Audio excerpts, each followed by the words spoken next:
Vamos lá para a correção da ficha mol e massa molar. A primeira questão. A glicose é um açúcar de fórmula C6H12O6. O número de moléculas existentes em 1 kg de glicose é de aproximadamente, certo? Então ele dá aqui, gente, os dados da massa molar da glicose, que é 180 gramas por mol, e a constante de Avogadro 6,02 vezes 10 a 23. Como é que a gente resolve aqui, ó? Minha regra de 3 em 1 mol, em termos de massa em grama, eu vou ter a massa molar da glicose, que é 180 gramas por mol. E quantas moléculas eu tenho em 1 mol? A constante de Avogadro, 6,02 vezes 10 a 23. Então, em 1 kg, que corresponde a 1000 gramas, eu vou ter quantas moléculas, certo? Então, eu vou ficar com 180 para 6,02 e 1000 gramas para X. Meio pelos extremos, eu vou ficar com 180x, é igual a 1000 vezes 6,02 vezes 10 a 23. Então, aqui eu vou multiplicar o 1000 por 6,02 e dividir por 180. E vou ficar com 3,34 vezes 10 a 24, que seria a alternativa A. Gente, eu tenho aqui a segunda questão da ficha mol e massa molar. Então, ele diz que o volume de etanol C2H5OH necessário para encher um tanque de automóvel é de 50 decímetros cúbicos. E ele pede para calcular o número de moléculas de etanol contida nesse volume. E dá alguns dados para a gente. Ele dá o dado da densidade do etanol, que é 8 vezes 10 a segunda gramas por decímetro cúbico. A constante, ele pede para a gente considerar 6 vezes 10 a 23. E ele dá as massas atômicas do carbono, do oxigênio e do hidrogênio para a gente chegar na massa molar, certo, gente? E aí, gente, para eu conseguir chegar na quantidade de moléculas contida nesse volume, eu preciso da massa da amostra, e eu não tenho. Mas ele deu o volume e ele deu a densidade. Então, eu posso chegar na massa através da fórmula da densidade, certo? Então, eu coloquei aqui, ó, o primeiro passo seria determinar a massa da amostra através da fórmula da densidade. Isolando o M da fórmula, eu tenho que massa é igual a densidade vezes volume, certo? Substituindo, massa é igual ao volume, que é 50 vezes a densidade, que é 8 vezes 10 a segunda. E aí eu chego no resultado que minha massa é igual a 4 vezes 10 a quarta gramas, certo? Então, já tenho a massa da amostra, eu tenho como chegar na massa molecular, na massa molar, né? E aí é só eu determinar a quantidade de moléculas, certo, gente?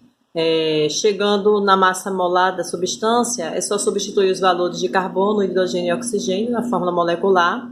Eu chego a 46 gramas por mol. Então, em 1 mol, em termos de massa, eu tenho 46 gramas. E em termos de molécula, tenho a constante, que é 6 vezes 10 a 23. Logo abaixo da massa molar, eu vou colocar a massa da questão que eu achei ali na fórmula da densidade, que é 4 vezes 10 a quarta, e do outro lado, X, que é a quantidade de moléculas que a questão está pedindo. Meio pelos extremos, gente, eu vou ter que 46x é igual a 4 vezes 10 a quarta, vezes 6 vezes 10 a 23. Então, ó, o que é que a gente faz aqui? Multiplico 4 por 6, certo? Dá 24, vezes, repete a base, soma os expoentes. Então, vai ficar 24 vezes 10 a 27, dividido por 46. E esse resultado vai me dar o valor de 5,2 vezes 10 a 28 moléculas, certo? Terceira questão da ficha, gente. Nós temos que determinado óxido de nitrogênio é constituído de moléculas N2OX. Sabendo-se que 0,152 gramas de óxido contém 1,20 vezes 10 a 21 moléculas, o valor de X é... Então, gente, ele quer saber o valor de X da fórmula molecular do óxido, certo? E aí, ele dá como informação a massa da amostra, que é 0,152 gramas, a quantidade de moléculas contida nessa massa de amostra, que é importante para a gente. Por quê? Porque o primeiro passo da gente vai ser determinar a massa molar, que ele não dá massa molar. E a massa molar, a gente sabe que vai ser igual à massa molecular, certo? Então, minha massa molar, eu não sei, é X, né? Eu não sei porque eu não tenho nem a fórmula molecular, como é que eu vou chegar na massa molar? Então, a massa molar vai ser X, certo? Que é a quantidade de massa que eu tenho em 1 mol. Mas a quantidade de moléculas em 1 mol eu sei que é a constante de Avogadro, que é 6,02 vezes 10 a 23. Embaixo do X eu vou colocar a massa da amostra, que é 0,152 gramas. E ao lado da massa da amostra eu coloco a quantidade de moléculas contida nessa massa, que a questão dá, que é 1,20 vezes 10 a 21. E aí eu vou fazer meio pelos extremos. Então, eu vou multiplicar o 0,152 por 6,02. Eu vou ficar com 0,91154 vezes 10 a 23, dividido por 1,20 vezes 10 a 21. Então, gente, aqui vocês vão precisar dividir 0,91504 por 1,20, certo? Eu vou ter o valor de 0,76 dessa divisão. E aí, ó, divisão de bases iguais, a gente repete a base e subtrai o expoente. Então, vai ficar 0,76 vezes 10 a segunda, que é igual a 76 gramas, né? Tirando ali a base de 10, a gente anda a vírgula 2 casas para a direita, né? E aí, elimina ali aquela base e vai ficar com 76 gramas. 76 gramas é a massa molar, que corresponde ao mesmo valor da massa molecular. E aí, ó, chegando pertinho já da resposta, o segundo passo vai ser determinar o valor de X. Eu tenho aí, gente, a minha fórmula molecular, que é N2OX. Eu não sei o valor de X, mas eu sei que o somatório dessas massas vai ter que ser igual a 76, certo? Então, eu vou fazer uma equaçãozinha do primeiro grau. Eu vou pegar a massa do nitrogênio, que a questão dá nos dados, né, que é 14, vezes 2, que é o índice do nitrogênio, mais a massa do oxigênio, que é 16, vezes x, que é o que eu vou descobrir, igual a 76. Isolando x, passando os outros valores do outro lado da igualdade, eu vou ficar com 16x é igual a 76 menos 28, certo? E aí, resolvendo aí, gente, vamos ficar com x igual a 3.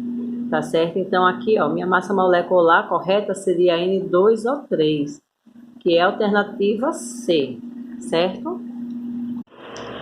E aí, nós vamos para a quarta questão da ficha, né? E ele diz que, em uma pessoa adulta com massa de 70 kg, há 1,6 kg de cálcio.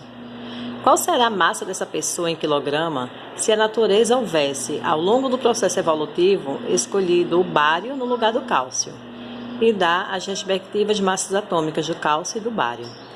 Então, gente, ó, a primeira coisa a se fazer na questão como essa é verificar a quantidade de mols de cálcio que tem na massa de cálcio, na quantidade da massa de cálcio dessa pessoa, que é 1,6 kg, certo? Então, ó, a massa atômica do cálcio é 40, então em 1 mol de cálcio eu vou ter 40 gramas, e 1.600 gramas, né, que é a massa em quilogramas, 1,6 kg é igual a 1.600 gramas, eu vou ter quantos mols?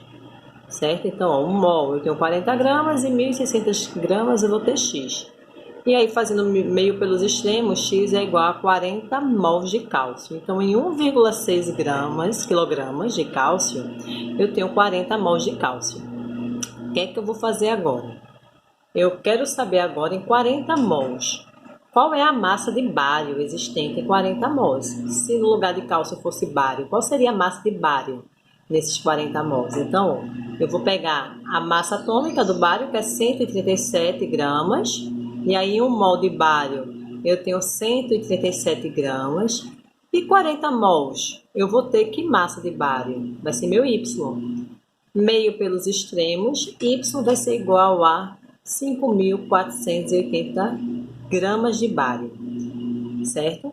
Então, o próximo passo agora é retirar a massa de cálcio da massa do peso da pessoa, para a gente ter a massa real da pessoa, né? Sem considerar a quantidade de cálcio. Então, se uma pessoa de 70 kg tem 1,6 kg de cálcio, eu vou subtrair 70 menos 1,6. E aí, ó, a massa dessa pessoa sem a quantidade de cálcio vai ser 68,4 kg, certo? E aí, o próximo passo é pegar essa massa da pessoa, 68,4 kg, e acrescentar com a quantidade de massa de bário que a gente achou em 40 mols, que foi 5.480 gramas. Passei esse valor para quilogramas, ficou 5,48 quilogramas, então 68,4 quilogramas, que é a massa da pessoa, mais 5,48 quilogramas, que é a massa do bário, vai dar igual a 73 quilos e 88 quilogramas. Seria a resposta correta. Quinta questão da ficha. Ele fala que o aspartame é um adoçante, tem um valor energético que corresponde a 4 calorias por gramas. O IDA, que é o índice diário recomendado, aceitável, é de 40 miligramas por quilo de massa corpórea. Com base nessa informação, a quantidade máxima recomendada em mols que uma pessoa de 70 kg pode ingerir é, certo? Então ele quer saber a quantidade máxima recomendada que uma pessoa de 70 kg pode ingerir de aspartame. Só que ele dá uma informação importante para a gente que a quantidade aceitável é de 40 miligramas por quilo. Então, ó, com base nessa informação, sabendo que 40 miligramas é a quantidade aceitável a cada quilogramas, se essa pessoa tiver 70 quilogramas, qual é a quantidade aceitável, né, que ela pode ingerir diariamente? E aí eu vou fazer minha regrinha de 3, meio pelos extremos, vai ficar x é igual a 40 vezes 70, x é igual a 2.800 miligramas. Então, essa é a quantidade máxima aceitável que uma pessoa de 70 kg vai estar ingerindo diariamente.